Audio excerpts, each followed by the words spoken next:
بسم اللہ الرحمن الرحیم۔ السلام علیکم، میں ہوں شجیع اللہ فراست۔ آپ دیکھ رہے ہیں نیشنل اور انٹرنیشنل نیوز پر مشتمل 4 ٹی وی کا خصوصی خبرنامہ دنیا بھر سے، یعنی خبریں آپ کی نظر سے۔ سب سے پہلے ہیڈ لائنز۔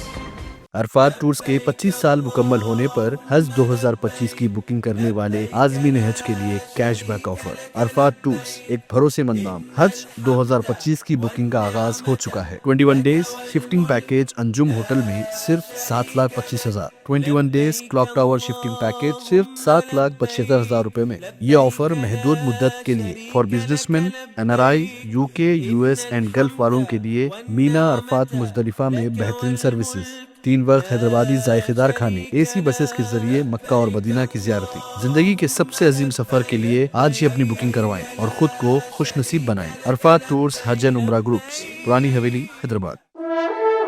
مہاراجہ دلہا ہاؤس پہ سوٹ اور شیروانی یقینی طور پر مارکیٹ سے 50% کم دام پہ حاصل کیجیے۔ باتیں نہیں، حقیقی طور پر وقت اور پیسے کی بچت کیجیے۔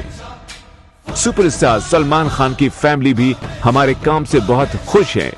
یہ آفر صرف اور صرف مہاراجہ دلہا ہاؤس پر، ایک ہی دام، ہول سیل دام، ایبٹ سرکل، سدھی امبر بازار، گول مسجد، گن فاؤنڈری، ایبٹس، حیدرآباد۔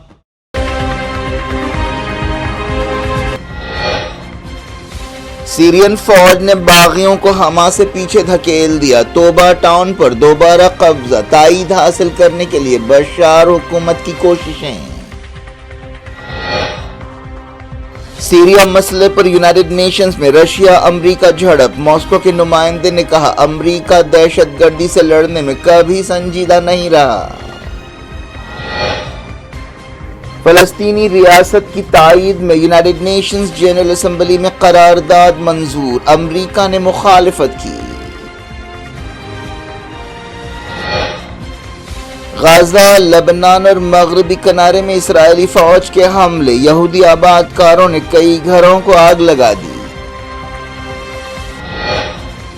ساؤتھ کوریا صدر پر مارشل لا کا داؤ الٹا پڑ گیا۔ پارلیمنٹ نے فیصلہ رد کرنے کے بعد یون سک کو ہٹانے کی کارروائی شروع کر دی۔ سرحدوں پر امن انڈیا چائنا تعلقات کے لیے ضروری ہے، تناؤ کم کرنے کے لیے بات چیت کرتے رہیں گے، جے شنکر کا راجیہ سبھا میں خطاب۔ اسد اویسی نے لوک سبھا میں منی پور مسئلہ اٹھایا، کہا بیرین سنگھ کو ہٹانے تک حالات سدھر نہیں سکتے، ڈرگ سمگلنگ پر فکر مندی کا اظہار۔ مہاراشٹر سی ایم پر سسپنس ختم، فڈنویس جمعرات کو حلف لیں گے، Ajit Pawar deputy chief minister, Shinde کو بھی شامل کرنے کی کوششیں۔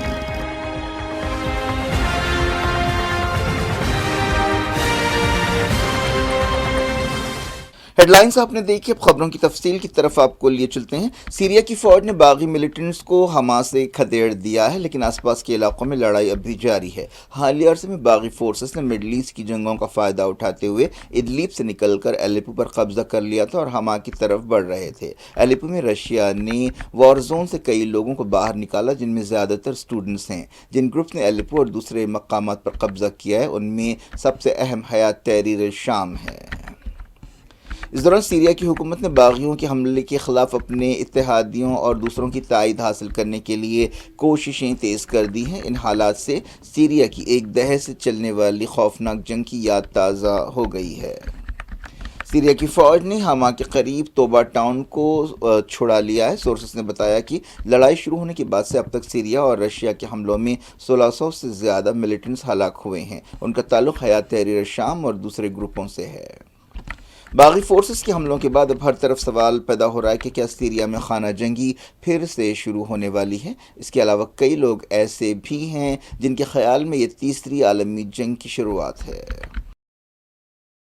سیریا کے مسئلے پر یونائیٹڈ نیشنز میں رشیا اور امریکہ کے درمیان جھڑپ ہوئی۔ امریکہ آئسس یا داعش سے لڑنے کے نام پر سیریا کے بعض مقامات پر تعینات ہے۔ وہ کردوں کی فوج SDF کی سرپرستی بھی کرتا ہے۔ سیریا اسے اپنی علاقائی سالمیت کی خلاف ورزی بتاتا ہے۔ یونائیٹڈ نیشنز میں رشیا اور امریکہ دونوں نے ایک دوسرے پر دہشت گردی کی مدد کا الزام لگایا۔ یونائیٹڈ نیشنز میں امریکہ کے سفیر رابرٹ ووڈ نے سیریا میں تناؤ کم کرنے اور سویلینز کی حفاظت پر زور دیا۔ انہوں نے اس بات پر فکر مندی کا اظہار کیا کہ حیات تحریر الشام نے پیش قدمی کی ہے جسے امریکہ اور یونائیٹڈ نیشنز دہشت گرد تنظیم سمجھتے ہیں۔ انہوں نے کہا کہ حیات تحریر الشام کے یہ حملے اس بات کا تقاضا نہیں کرتے کہ بشار الاسد حکومت اور ان کے رشین حامی زیادتیاں کریں۔ امریکہ نے بشار الاسد حکومت اور رشیا کی فوجوں پر سویلینز کو ہلاک کرنے کا الزام لگایا۔ دوسری طرف رشیا کے نمائندے ویزلی نیبنزیا نے کہا کہ امریکہ میں دہشت گرد حملے کی مذمت کی جرات نہیں ہے۔ انہوں نے کہا کہ اس بارے میں کوئی شبہ نہیں ہے کہ امریکہ کبھی بھی عالمی دہشت گردی سے نمٹنے میں سنجیدہ تھا۔ انہوں نے کہا کہ ہمیں خوشی ہے کہ ہم امریکہ کے ساتھ نہیں ہیں۔ سیریا جنگ کے دوران رشیا اور امریکہ الگ الگ طرف تھے۔ جو ایک طرف امریکہ نے بشار الاسد کو ہٹانے کے لیے کئی عالمی طاقتوں کے ساتھ ایڑی چوٹی کا زور لگایا، وہیں دوسری طرف رشیا نے ایران کے ساتھ بشار الاسد حکومت کو بچانے میں اہم کردار ادا کیا۔ مغربی کنارے میں اسرائیلی فوج کے حملوں کا سلسلہ جاری رہا۔ اسرائیلی فوج نے طوباس کے ایک سرکاری ہاسپٹل پر حملہ کیا۔ اس حملے کے بعد کئی لوگوں کو گرفتار کیا گیا جن میں ڈاکٹرز بھی شامل ہیں۔ یہ پہلا موقع نہیں ہے جب اسرائیلی فوج نے کسی ہاسپٹل پر حملہ کیا۔ اس دوران یہودی آباد کاروں نے نابلس میں کئی فلسطینی گھروں اور کاروں کو آگ لگا دی۔ 7 اکتوبر 2023 کے بعد سے یہودی آباد کار مسلسل مغربی کنارے میں ایسی کارروائیاں کر رہے ہیں۔ غزہ کی نصیرات ریفیوجی کیمپ میں اسرائیلی فوج نے غذا کی تقسیم کے مرکز پر اور ایک گھر پر حملہ کیا جس سے 5 لوگ ہلاک ہوئے جن میں 4 بچے شامل ہیں۔ غزہ کے بیت لائیہ ٹاؤن میں کمال ادوان ہاسپٹل پر حملہ کیا گیا۔ اس حملے کے بعد بعض لوگوں کو گرفتار کیا گیا۔ 3 ڈاکٹر زخمی ہونے کی بھی خبریں مل رہی ہیں۔ UN جنرل اسمبلی نے فلسطینی ریاست کی تائید میں ایک قرارداد منظور کی ہے۔ اس قرارداد کے حق میں 157 اور اس کے خلاف 8 ووٹ ڈالے گئے جبکہ 7 ملکوں نے ووٹنگ میں حصہ نہیں لیا۔ یونائیٹڈ نیشنز کی نظر میں غزہ، ویسٹ بینک اور ایسٹ جیروسلم پر اسرائیل کا قبضہ غیر قانونی ہے۔ امریکہ اور اسرائیل نے قرارداد کی مخالفت کی۔ اسرائیل نے 1967 کی جنگ کے دوران غزہ پٹی پر قبضہ کر لیا تھا۔ لبنان میں جنگ بندی کی خلاف ورزیاں جاری ہیں۔ ایک رپورٹ میں کہا گیا کہ پچھلے 14 مہینوں میں لبنان پر اسرائیل کے حملوں میں 4047 لوگ جاں بحق ہوئے اور 16638 زخمی ہوئے۔ دوسری طرف غزہ میں تقریباً 45,000 فلسطینی جاں بحق ہوئے۔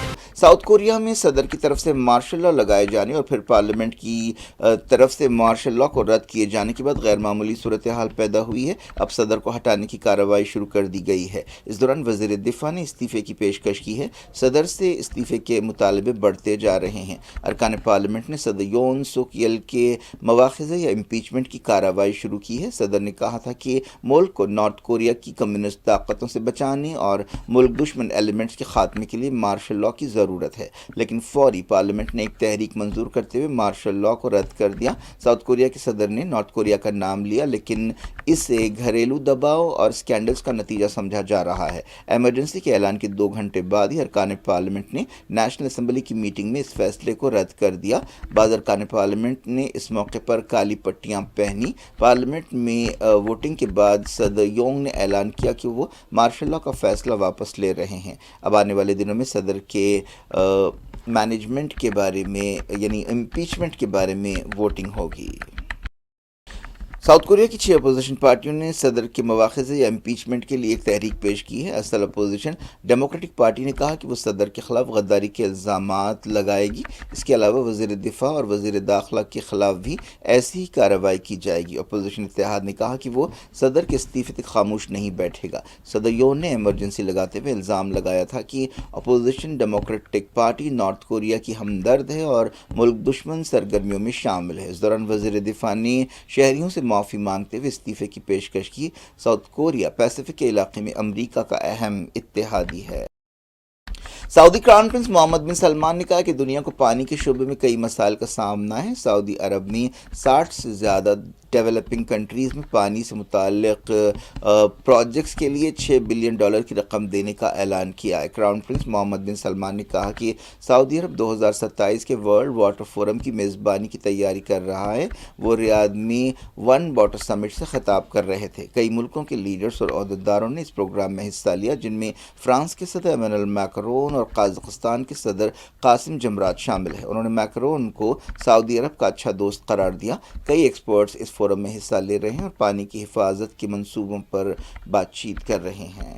وزیر خارجہ ایس جے شنکر نے یہ بات دہرائی ہے کہ سرحدوں پر امن و استحکام انڈیا چائنا تعلقات کے لیے بہت اہم ہے۔ انہوں نے کہا کہ آنے والے دنوں میں چائنا کے ساتھ تناؤ میں کمی اور سرحدی علاقوں کی سرگرمیوں کے اثردار انتظامات کے بارے میں بات چیت کی جائے گی۔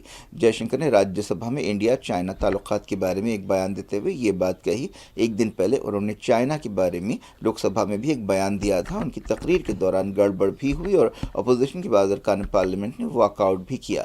چیئرمین جگدیپ دھنکر نے اپوزیشن ارکان کی طرف سے بعض معاملات پر صفائی مانگے جانے کی درخواستوں کو رد کر دیا، جس پر احتجاج کرتے ہوئے اپوزیشن ارکان نے واک آؤٹ کیا۔ مہاراشٹر میں دیویندر فڈنویس نے حکومت بنانے کا دعویٰ پیش کر دیا، جنہیں بی جے پی لیجسلیچر پارٹی لیڈر چن لیا گیا۔ گورنر نے انہیں حکومت بنانے کی دعوت دی۔ اس طرح چیف منسٹر کے بارے میں کئی دنوں سے جاری سسپنس ختم ہو گیا۔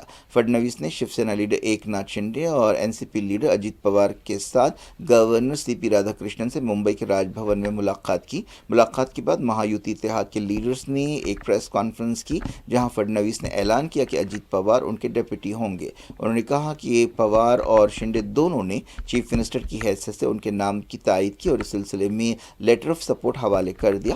اس دوران اس بارے میں سسپنس برقرار ہے کہ کیا شنڈے حکومت میں شامل ہوں گے اور شنڈے کا پورٹ فولیو کیا ہوگا۔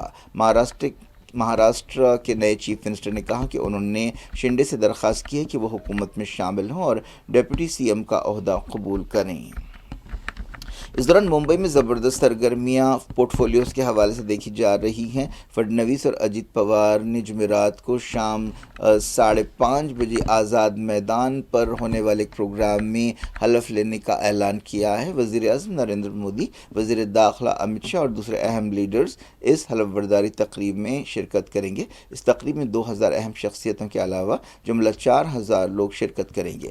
مرکزی وزیر وجے روپانی نے بتایا کہ 2 ڈپٹی چیف منسٹرز بھی جمعرات کو فڈنویس کے ساتھ حلف لیں گے۔ اس دوران فڈنویس نے کہا کہ شنڈے نے اس بات سے اتفاق کیا ہے کہ وہ حکومت میں شامل ہوں گے۔ مہاراشٹر کے حالیہ اسمبلی الیکشنز میں بی جے پی اور اس کی اتحادی پارٹیوں این سی پی اور شیو سینا نے زبردست کامیابی حاصل کی تھی۔ شنڈے پر پارٹی کارکنوں کی طرف سے دباؤ تھا کہ وہ چیف منسٹر کے عہدے پر اپنا دعویٰ نہ چھوڑیں۔ انہوں نے ناراضگی کے اظہار کے لیے ممبئی چھوڑ کر کچھ دن اپنے آبائی گاؤں میں بھی گزارے۔ حیدرآباد کے رکن پارلیمنٹ اور صدر مجلس اسد الدین اویسی نے لوک سبھا میں منی پور کا مسئلہ اٹھایا۔ انہوں نے منی پور مسئلے سے جڑے ہوئے ڈرگس کے پہلو پر بھی روشنی ڈالی۔ انہوں نے کہا کہ جب تک برین سنگھ کو چیف منسٹر کے عہدے سے ہٹایا نہیں جاتا، منی پور کی صورتحال سنبھل نہیں سکتی۔ انہوں نے افغانستان، میانمار اور دوسرے ملکوں سے ڈرگس کی اسمگلنگ کو بھی ایک سنگین مسئلہ قرار دیا۔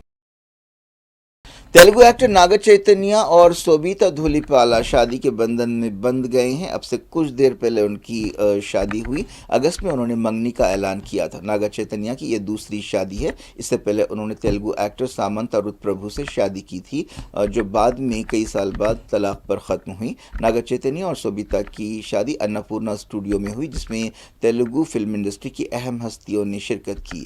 اس خاص دن کے لیے جوبلی ہلز میں ناگارجنا کے گھر کو سجایا گیا۔ معلوم ہوا کہ چرنجیوی، الو ارجن، پی وی سندھو، نین تارا، اکینینی اور ڈگو باٹی خاندانوں، این ٹی آر، رام چرن، اپاسنا کونڈیلا، مہیش بابو، نمرتا شروڈکر مہمانوں میں شامل تھے۔ انہوں نے رات 8:15 بجے تیلگو روایتوں اور طریقے کے مطابق شادی کی۔ حیدرآباد اور تلنگانہ کے دوسرے علاقوں میں جمعرات کی صبح زلزلے کے جھٹکے محسوس کیے گئے۔ بتایا گیا کہ صبح 7:27 پر